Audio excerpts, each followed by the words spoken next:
ডাউল দাও, 10 টাকার ডাউল দেশে এনাকে 20 টাকার ডাউল দেওয়া হবে। আমি আমি সৎ হইতে চাইছিলাম, কিন্তু আমি সৎ হতে পারি নাই। মানুষকে কথা দিয়ে কথা রাখতে পারি নাই।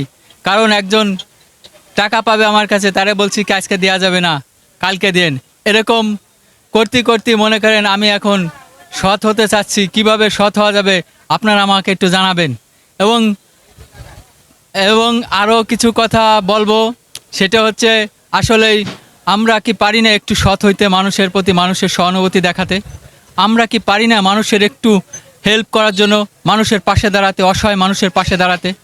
আমরা কি পারি না?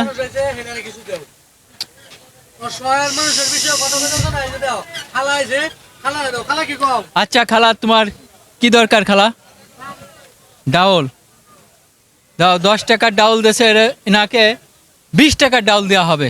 দিয়ে দাও, 20 টাকার ডাল দিয়ে দাও। 10 টাকার পরিবর্তে 20 টাকার ডাল দিবা। তোমার 10 টাকার ডাল গিফট করতেছে, বুঝছো?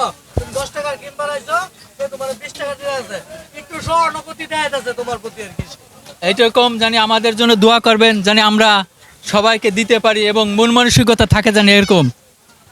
আর মন মানসিকতা গেল, মন মানসিকতা চেঞ্জ করতে হবে, মন মানসিকতা ভালো রাখতে হবে, তাহলে দেওয়া যাবে। আর যদি মনে করেন দিয়ে আপনাকে দিয়ে আমি মনে করেন একটু পরে যাই ওইদিক যে বললাম যে আমি অমুক জায়গা দিয়েছি, অমুক কিছু করে আইছি, এটা বলা যাবে না।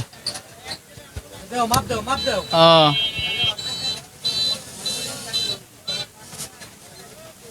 ভাই 24 টাকা। আরেকটু সহানুভূতি দেয় ভাই জায়গায়। ইনশাআল্লাহ যতটুক পারবো আমি ততটুকু দেখাবো, যতটুকু আমার ক্ষমতা আসে ততটুকু দেখাবো। আরেকজন আইসে অসহায় সাহায্য, আমরা এনাকে 10 টাকা সাহায্য করছি, আপনাকে আমি 10 টাকা সাহায্য করতে পারি। এবং আপনি ডাল নিতে পারেন অথবা টাকা নিতে পারেন। আপনি কি নেবেন? ডাল নেবেন না টাকা নেবেন? ইনশাআল্লাহ দাও, এই যে আপনাকে 10 টাকা দিলাম। তবে সব সময় সত্য কথা বলবেন, সৎ পথে চলবেন। দেখবেন সৎ পথে যারা চলে তাদের কেউ মানে করতে পারবে না, এবং সৎ হচ্ছে মানুষকে ভালো রাখে। আর খারাপ আর মিথ্যে কথা বলবেন, দেখবেন যে আপনি ধ্বংস হবে। একজনকে প্রতারণা করবেন আর একজন প্রতারণার শিকার হবেন, ওই প্রতারণা আপনারই হইতে হবে। আপনি দেখেন এক জায়গাতে প্রতারণা করে আসছেন, আপনি আরেক জায়গায় প্রতারণা হইতেছেন।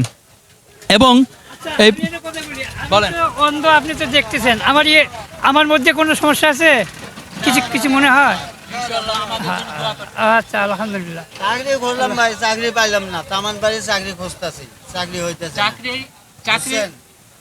এখন একজনের মাধ্যমে হয় চাকরি। একজন সবসময় নামাজ পড়ে আল্লাহর কাছে চাবেন, দেখবেন যে আপনার চাকরি অবশ্যই হবে। আপনি যদি ওই মনে করেন আল্লাহর কাছে চাবেন, দেখবেন যে অবশ্যই চাকরি হবে। আমি এটা চ্যালেঞ্জ করে বলতে পারি। আপনি নামাজ পড়বেন, নামাজ পড়ে ফজরের নামাজ পড়ে যে কোনো গার্মেন্টসে যে দাঁড়াবেন, দেখবেন আপনার চাকরি হবে। চাকরি না হলে আপনি আমার কাছে টাকা নিয়ে যান।